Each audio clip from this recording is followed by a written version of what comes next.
గుంటూరు జిల్లా Tenali VSR and NVR కాలేజ్లో మీడియాతో ఎమ్మెల్సీ కూటమి అభ్యర్థి మాజీ మంత్రి ఆలపాటి రాజేంద్ర ప్రసాద్ మాట్లాడారు. రాష్ట్ర అభివృద్ధి కోసం శ్రమిస్తున్న real game changer Chandrababu Naidu అని ఆలపాటి రాజేంద్ర ప్రసాద్ చెప్పారు.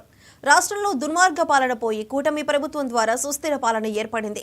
అధికారంలోకి వచ్చిన 7 నెలల్లోనే కోట్ల రూపాయల పెట్టుబడులు సాధించడంతో ముఖ్యమంత్రి చంద్రబాబు నాయుడు, యువ నాయకుడు లోకేష్, ఉప ముఖ్యమంత్రి పవన్ కళ్యాణ్ సమిష్టి భాగస్వామ్యంతో హామీ ఇచ్చిన విధంగా 20 లక్షల ఉద్యోగాలు కల్పిస్తామన్న మాటకు కట్టుబడి ఉన్నాం. 6 నెలల్లోనే 4 లక్షలకు పైగా ఉద్యోగ అవకాశాలు రాబోతున్నాయని ఆలపాటి చెప్పారు. యువగళం పాదయాత్ర 2 ఏళ్లు పూర్తి చేసుకుంది. పాదయాత్రలో ఇచ్చిన హామీలను అమలు చేసే దిశగా కూటమి ప్రభుత్వం ముందుకు సాగుతోందని రాజేంద్ర ప్రసాద్ చెప్పారు.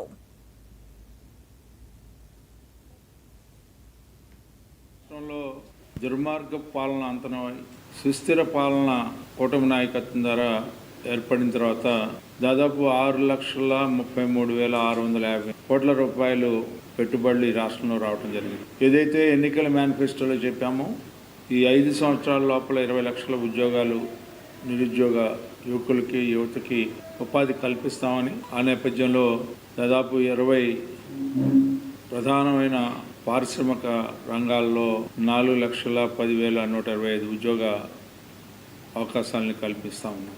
మంచి ప్రభుత్వం, మాటలు చెప్పే ప్రభుత్వం కాదు.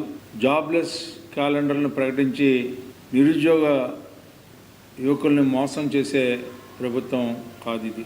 వనరులు లేకపోయినా, పరిశ్రమలు పారిపోయినా, రాజధానిని నిర్వీర్యం చేసిన, జీవనాడైనటువంటి పోలవరం ప్రాజెక్టుకి నీరుగార్చిన మొక్కవోని ధైర్యంతో ఈనాటి కూటమి నాయకత్వం, పెద్దలు గౌరవనీయులు ముఖ్యమంత్రి చంద్రబాబు నాయుడు గారు కేంద్రంతో మాట్లాడుకుంటూ, వనరుల్ని సమీకరించుకుంటూ తిరిగి రాజధానిని, పోలవరాన్ని, పారిపోయిన పరిశ్రమల్ని అన్నింటినీ కూడా ఆంధ్ర రాష్ట్రంలో తీసుకురావటమే కాకుండా చిత్తశుద్ధితో ఈ రాష్ట్రాన్ని అన్ని రంగాల్లో ముందుకు తీసుకెళ్లాలనే ప్రయత్నం కనపడినటువంటి వాస్తవం.